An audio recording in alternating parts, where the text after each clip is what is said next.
Every year, thousands of undocumented immigrants pay into the Social Security system but are not eligible to receive benefits. That's right. It's an issue that a UDC associate law professor has been studying closely. Jacqueline Lainez is joining us now to talk more about that issue. Thank you for coming. Thank you. Well, tell us first off, explain how the Social Security system works briefly.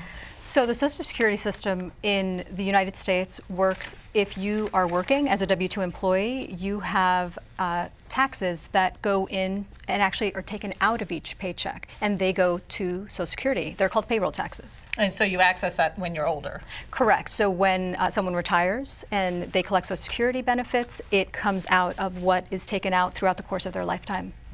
And kind of explain immigrant groups, which groups actually pay into this, and how does that part of the puzzle work? So a little known fact is that everyone who works as a W-2 employee, regardless of their immigration status, they pay into the Social Security system. But a lot of people don't recognize that because it's a bit hidden, right, from plain view.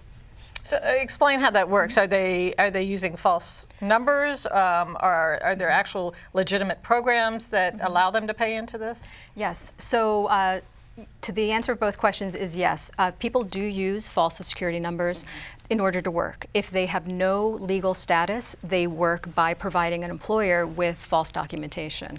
And there actually also is, in the last segment we heard, that people will pay taxes regardless of whether they actually have a Social Security number. And the IRS created something known as the Itin. It's ITIN, Individual Taxpayer Identification Number. And that helps individuals pay taxes each year. Even though they're not legally allowed to be in this country, they legally have to file taxes. And we know we have a large immigrant community, DC, here, everywhere. So that means people are paying a lot into the Social Security pot. Correct. So as of 2015, the Office of Inspector General issued a report, and this number is actually only through 2012, that $1.2 trillion had accumulated in what's known as the earnings suspense file. So Social Security Administration, their job is just to reconcile earnings and put everyone's benefits where they belong. But when you have people working without a Social Security number, the Social Security number is not valid, it belongs to someone else. The Social Security Administration has what's called an earnings suspense file, and that's where these funds live, but anyone who knows about the earnings suspense file knows that the Social Security system is pay-as-you-go. So it's not suspended there.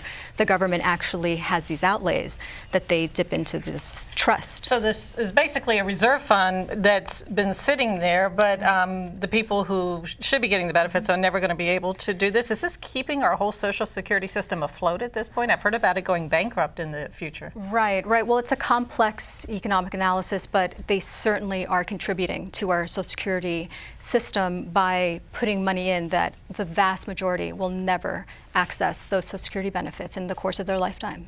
And what we're talking about are people, we always hear about them using benefits and straining the system, but what you're saying is the opposite. That's correct. That's correct. And there's, again, a lot of different reports and studies out, and it's complex, but for as far as the earnings suspense file and Social Security benefits are concerned, absolutely, undocumented workers are putting far more in than they ever take out of that system. Well, that's interesting analysis. All right. Thank you. Yeah, Thank you for your time. Thank you.